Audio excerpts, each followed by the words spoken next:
Karthi Revathi serial இப்போ extra நிறையான episode வந்திருக்குன்னே சொல்லலாம். Miss பண்ணாமல் ஃபுல்லோடையும் கேளுங்க. அதுக்கு முன்னாடி அந்த வீடியோ பிடிச்சிருந்துச்சுன்னா லைக் பண்ணி சேனல் கண்டினியூவாக ஆதரவு வந்துட்டாங்க. ரேவதியும் கார்த்தியும் அப்படியே கோயிலுக்கு வந்து போயிட்டுருக்காங்க. அந்த இடத்துல அப்பன்னு பார்த்து கார்த்திக்கு ஒரு ஃபோன் கால் வருது. பாட்டி தான் வந்து பேசுகிறாங்க. நான் பேசிட்டு வந்துடுறேன்னு சொல்லிட்டு தனியாக வந்து பேசிகிட்டு இருக்காரு நம்ம கார்த்தி. என்னப்பா இப்போ ரேவதி எப்படி இருக்கா, என்ன பண்ணிகிட்டு இருக்கா? எனக்கு ஏதோ ஒரு கனவு வந்துச்சு பேராண்டி, அவளுக்கு பிரச்சனை வர மாதிரி. ஆமாம்மா, நீங்கள் சொன்னது எல்லாமே வந்து உண்மை தான் பாட்டி. அவள் இப்போ எப்படி இருக்கா தெரியுமான்னு சொல்லி நடந்த விஷயத்தெல்லாம் வந்து சொல்கிறாங்க. இப்போ தான் கூட்டிகிட்டு வந்திருக்கேன் பாட்டிங்கிற மாதிரி பேசிகிட்டு இருக்காங்க. சரிப்பா, நான் ஒரு வாட்டி வந்து பார்க்க வரேன். வேணாம் பாட்டி, இங்கே அடிக்கடி வராதிங்க. வந்தீங்கன்னா அப்புறம் ஃபங்க்ஷனுக்கு வரதில்ல கொஞ்சம் கொஞ்சமாக வந்து பிரச்சனை பண்ணிகிட்டு இருப்பாங்க சாமுண்டீஸ்வரி அத்தை. அவங்கள சமாதானம் பண்ணுறதெல்லாம் அவ்வளோ ஈஸியான விஷயம்லாம் கிடையாது. நம்ம தான் கொஞ்சம் ஜாக்கிரதையாக இருக்கணும். அவங்களே வரேன்னு சொல்லியிருக்காங்களே, அதுவும் கரெக்டு தான். என்னோடய பேத்தியை நல்ல விதமாக பார்த்துக்கங்கிற மாதிரி பேசிகிட்டு இருக்கிறப்ப இந்த பக்கம் சாமி வந்து கும்பிட்டுட்ருக்காங்க நம்ம ரேவதி. அப்பன்னு பார்த்து ஆப்போசிட்டில் வந்து ஜானகி அம்மாவும் நம்ம மைதிலியும் சாமி கும்பிட்டுட்டு முடித்த உடனே அப்படியே வந்து உட்காந்துட்ருக்காங்க. கோயில் வாசல்லே வந்து உட்காந்துட்ருக்காங்க. ஊருக்கு வந்தாச்சு, அடுத்தது என்ன செய்ய போகிறோன்னு நினச்சாலே எனக்கு கொஞ்சம் கவலையாக இருக்குங்கிற மாதிரி யோசிச்சுட்ருக்காங்க. சரி வீட்டுக்கு முதல்ல போவோம் அத்தை அப்படின்னு சொல்லும்போது ரேவதி மாட்டுக்கும் அசந்து உட்காந்துக்கிட்டு இருக்காங்க. நம்ம கார்த்தி வர வரைக்கும் வெயிட் பண்ணலான்னு சொல்லிட்டு எங்கே வெயிட் பண்ணுறாங்கன்னு பார்த்தீங்கன்னா, அவங்க உட்காந்துருக்காங்கள மைதிலியும் நம்ம தீபாவோட அம்மா ஜானகியும் உட்காந்துருக்கிறதுக்கு கொஞ்சம் பின் பக்கம் தான் தூணில் சாஞ்சு உட்காந்துட்ருக்காங்க. என்ன நினச்சாங்க ஏது நினச்சாங்க தெரில, அப்படியே அசந்து வந்து தூங்க ஆரம்பிச்சிடுறாங்க. அத்தை வாங்க அத்தை, பையெல்லாம் எடுத்துகிட்டு நம்ம போக ஆரம்பிச்சிடலான்னு சொல்லிட்டு மைதிலி நிறையா பையை தூக்கிட்டு அப்படி போகலான்னு நினைக்கிறாங்க. அப்போன்னு பார்த்து யார் இந்த பொண்ணு அப்படின்னு சொல்லி ரொம்ப நேரம் தூங்கிட்டு இருக்காளே, தண்ணி இருக்குல்ல முகத்தில் தெளியணுன்னு தெளிக்கலான்னு பார்க்குறாங்க. அப்படியே நல்லா அசந்து தான் தூங்கிட்டு இருக்காங்க. பக்கத்தில் தான் ஒரு இடம் இருக்குது, நீங்கள் வேணால் அவங்கள இங்கே கூட்டிகிட்டு போங்கங்கிற மாதிரி சொன்னோன்னே சரி வா மைதிலி இவங்களை கூட்டிகிட்டு போவோன்னு சொல்லிட்டு அப்படியே வந்து கூட்டிகிட்டு போயிட்டே இருக்காங்க. அந்த இடத்துல கார்த்தியோட கல்யாண ஆல்பம் இவங்க பையில் தான் வந்து வச்சுருக்காங்க. ரேவதியை அப்படியே வந்து கூட்டிகிட்டு போகிறாங்க. கூட்டிகிட்டு போனோன்னே ஒரு இடத்துல வச்சு பார்த்துக்கிட்டு இருக்காங்க. பார்த்து முடித்தோடனே நீங்கள் யார் என்ன ஏது அப்படின்னு சொல்லி கேட்குறாங்க. என்னோடய ஹஸ்பண்ட் வந்து எங்கே இருக்கார், உனக்கு கல்யாணம் ஆகிடுச்சாம்மா, எங்கேம்மா உன் ஹஸ்பண்ட் இருக்கார், நாங்கள் வந்து பார்க்கவே இல்லையே அப்படின்னு சொல்லும்போது கரெக்டாக கார்த்தியோட கல்யாண ஆல்பம் பாதி வந்து தெரியுது. அவங்க வச்சுருக்கிற பையில் தான் வந்து இருக்குது.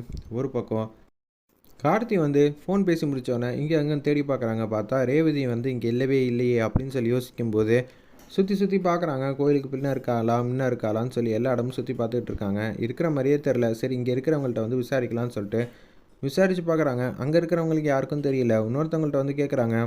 ஆமாம்ப்பா, இங்கே ஒரு பொண்ணு வந்து உட்காந்துட்டு இருந்தா, அதுக்கப்புறம் அவள் அசந்து தூங்க ஆரம்பிச்சிட்டா. பக்கத்தில் ஒருத்தவங்க இருந்தாங்க, அவங்க தான் கூட்டிகிட்டு போயிருக்காங்க. நீ யார் கூடயாவது வந்திருப்பியா என்ன ஏதுன்னு தெரில, ஒன்றையும் தேடி பார்த்தாங்க 2 பேரும். அவங்க யார், இந்த ஊர் தான்ப்பா, ரொம்ப நாள் கழிச்சு வந்திருக்காங்க. அப்படிங்களா, எங்கே போயிருக்காங்க? பக்கத்தில் இருக்கிற இடத்துக்கு தான்ப்பா போயிருக்காங்க. அவங்க ஃபோன் நம்பர் வாங்கினீங்களா தெரியல, நீங்கள் என்ன ஏதுன்னு பாருப்பான்னொன்னே ரேவதி என்ன ஆச்சுன்னு ஒன்றும் புரியலையே, எதுக்காக இப்போ அசந்து வந்து தூங்க ஆரம்பிச்சான்னு தெரிலங்கிற மாதிரி கார்த்தி மாட்டுக்கும் வேக வேகமாக இப்போ மைதிலி ரேவதி ஜானகியம்மா இருக்காங்களே அந்த இடத்துக்கு வந்துகிட்டு இருக்காங்க. ஒரு பக்கம் நீங்கள் செஞ்ச உதவியை என்னால் மறக்கவே முடியாது. நீயும் என்னோட பொண்ணு போல தாம்மா, தெரிஞ்சோ தெரியாமலோ ரேவதி அவங்களோட பொண்ணுங்கிற மாதிரி தான் சொல்லிகிட்டு இருக்காங்க. அந்த இடத்துல ஒரு பக்கம் உச்சக்கட்ட கோவத்தில் வந்து இருக்காங்க நம்ம கார்த்தி. ரேவதிக்கு என்ன ஆச்சு ஏதாச்சுன்னு தெரியலேன்னு சொல்லி பாட்டமாக வந்து கார் எடுத்துகிட்டு வந்துகிட்டு இருக்காங்க. உடனே கார்த்திக் வந்து ஃபோன் அடித்தா நல்லாயிருக்குன்னு சொல்லிட்டு ரேவதி வந்து ஹேண்ட்பேக்கில் ஃபோன் வச்சுருக்காங்க. கார்த்திக் ஃபோன் அடிக்கிறாங்க. ஏய் நான் ஒன்றை தான் தேடிக்கிட்டு இருந்தேன், ஏதோ கோயிலில் வந்து தூங்கிட்டேங்கிற மாதிரி சொல்லிகிட்டு இருந்தாங்க. என்னாச்சு? ஆமாம், இங்கே ஒரு அம்மாவும் ஒரு அக்காவும் தான் என்னை கூட்டிகிட்டு வந்து இங்கே வந்து சேர்த்துருக்காங்க. நான் நல்லா இப்போ ஆகிட்டேன், எனக்கு எந்த பிரச்சனையும் இல்லை அப்படின்னு சொல்லும்போது இப்போ எங்கே இருக்க, இது மாதிரி இந்த ரூம் நம்பரில் இங்கே இருக்கேங்கிற மாதிரி மைதிலி வந்து சொல்கிறாங்க. உடனே அந்த இடத்துல இல்லைங்க நான்லாம் பேசலை, நீங்களே பேசுங்கிற மாதிரி சொன்னோன்னே இல்லைம்மா அவங்கள்ட்ட நான் பேசணும், ஃபோனை கொடுன்னொன்னே மைதிலி வந்து பேச்ச ஆரம்பிக்கிறாங்க. சொல்லுங்கள், நீங்கள் தான் வந்து கூட்டிகிட்டு போனீங்களா அப்படின்னு சொல்லி கேட்கும்போது ஆமாங்க, தப்பாக நினச்சிக்காதீங்க, நாங்கள் உங்களை வந்து தேடி பார்த்தோம், ஆனால் நீங்கள் எங்கே இருக்கீங்க ஏது இருக்கீங்கன்னு சுத்தமாக வந்து தெரியவே இல்லை. சரி பார்த்துக்கலாங்க, அதனால தான் கூட்டிகிட்டு வந்தேன், ரொம்ப தேங்க்ஸுங்க, நான் வந்துகிட்டு இருக்கேன், என் பொண்டாட்டியை வந்து பத்திரமா பார்த்துக்கங்கன்னு சொன்னோன்னே கார் எடுத்துகிட்டு வந்துகிட்டு இருக்காங்க. அத்தை நம்ம வந்தே ரொம்ப நேரம் ஆச்சு, இங்கே வேற ஒருத்தரை வந்து சந்திக்கணுங்கிற மாதிரி அந்த இடத்துல வந்து சொல்லிகிட்டு இருக்கிறப்ப சரிம்மா அப்படின்னு சொல்லி யோசிக்கும்போது ஒரு நர்ஸ் வராங்க. இது மாதிரி பக்கத்தில் வந்து ஒருத்தவங்க கூப்பிட்றாங்க, என்ன ஏதுன்னு கேட்டு வந்துருங்கன்னொன்னே சரிம்மா நான் உனக்கு பதிலாக வந்து கேட்டு வந்துடுறேன், இல்லை என் ஹஸ்பண்ட் வந்துடுவார் அப்படின்னு சொல்லும்போது இல்லைங்க அவருங்க வந்து டக்குன்னு போயிட்டாருன்னா அப்புறம் கஷ்டம், நீங்கள் தான் கேட்கணுன்னொன்னே டக்குன்னு வந்து மைதிலியும் நம்ம ஜானகியம்மாவும் அங்கே போகிறாங்க. போயிட்டு என்ன விஷயங்கிற மாதிரி கேட்குறாங்க.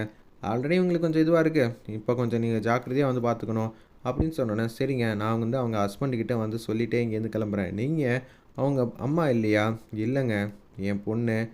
இவங்க கிடையாது. ஆனா என் பொண்ணா நெனச்சு தான் நான் கூட்டிட்டு வந்து இங்க விட்டேங்கிற மாரி சொன்னோனே, சரிங்க ரொம்பவே சந்தோஷங்க அப்படின்னு சொல்லிட்டு இருக்கிறப்ப, ஒரு பக்கம் ஆல்பத்த வந்து எடுக்கலான்னு பார்க்குறாங்க நம்ப ரேவதி.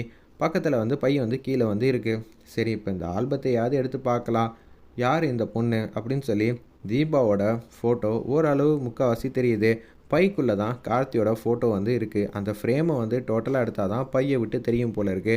ரேவதிக்கு பார்க்கணுன்னு ரொம்ப ஆசை.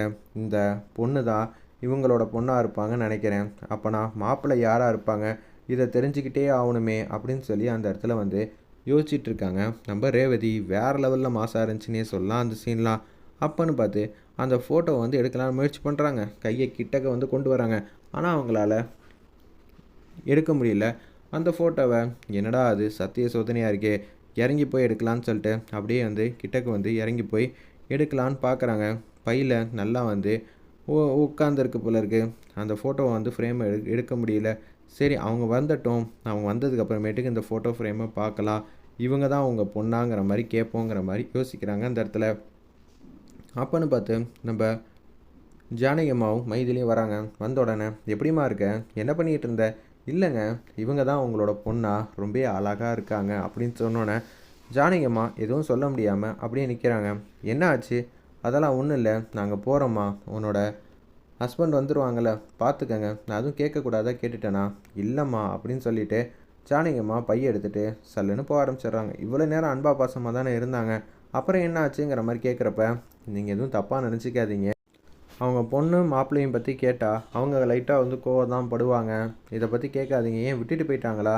இல்லைங்க வேணாங்க, இது சொன்னால் உங்கள் மனசுக்கு வந்து கஷ்டமாக இருக்கும், அதனால் கேட்காதீங்க. அத்தை வந்து ஏதோ ஒரு கோவத்தில் போயிட்டாங்க, நீங்கள் எதுவும் தப்பாக நினச்சிக்காதீங்கன்னு சொன்னோன்னே கார்த்தியும் நம்ம ஜானகி அம்மாவும் நேருக்கு நேராக வந்து வந்துக்கிட்டு இருக்காங்க. ஒரு பக்கம் கார்த்தி மட்டுக்கும் சல்லுன்னு வரப்போ ஜானகி அம்மாவை ஏன் இது மாதிரிலாம் வந்து பண்ணுறீங்கன்னு சொல்லி பக்கத்தில் இருக்கிற ரூம்குள்ளே இருந்த மைதிலி வந்து கூப்பிட்றாங்க. கூப்பிட்டோன்னா அவங்க அந்த ரூம்குள்ளே வந்ததுனால கார்த்திக் வந்து தெரியவே இல்லை. அப்படியே வந்து அங்கே வந்து நிற்கிறாங்க. என்னாச்சு ரேவதிங்கிற மாதிரி கேட்கும்போது அதெல்லாம் ஒன்றும் இல்லை, அந்த அம்மா தான் வந்து பேசிகிட்டு இருந்தாங்க அப்படின்னு சொல்லி சொல்லிட்டு இருந்தாங்க. வர வழியில் 2 பேர் போனாங்களே பார்த்தீங்களா? இல்லையேம்மா, நான் ஸ்டெப்லேருந்து வந்துக்கிட்டே இருந்தேன், ஆனால் ஆப்போசிட்டில் யாருமே வரலையே.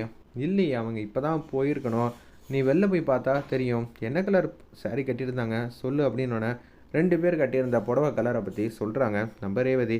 சரின்னு சொல்லிட்டு கார்த்தி வந்து அவங்கள தேடி போயிட்டு இருக்கிற மாதிரி காட்டி சூப்பராக முடிச்சிருந்தாங்கன்னே சொல்லலாம்.